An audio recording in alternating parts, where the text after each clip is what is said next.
The debate over the Old Nichols Library continues as both sides prepare for the upcoming Historic Preservation Commission meeting. In May, developer Dwight Avram introduced plans to change the property that houses the Old Nichols Library, prompting some community members to file for local landmark status on the building, something Avram does not support. Those with the group Save the Old Nichols Library recently held an open house to rally people behind their cause.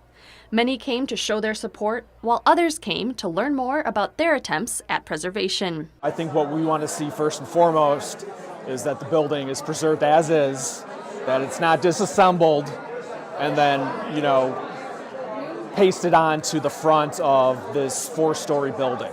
On hand was Mayor Emeritus George Pradel, who was mayor when the property was first sold to Truth Lutheran Church in the 90s.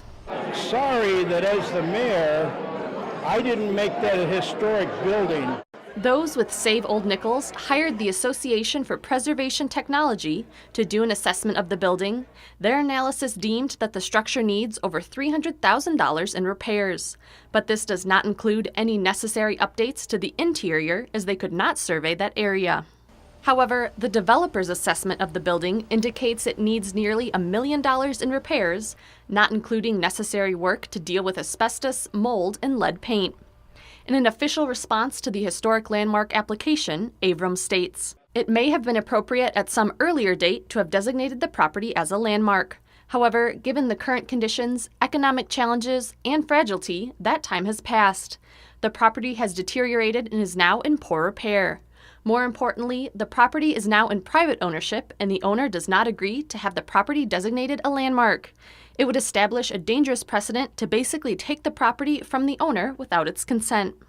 Mayor Steve Cherico weighed in on the issue, acknowledging that both sides raise valid points.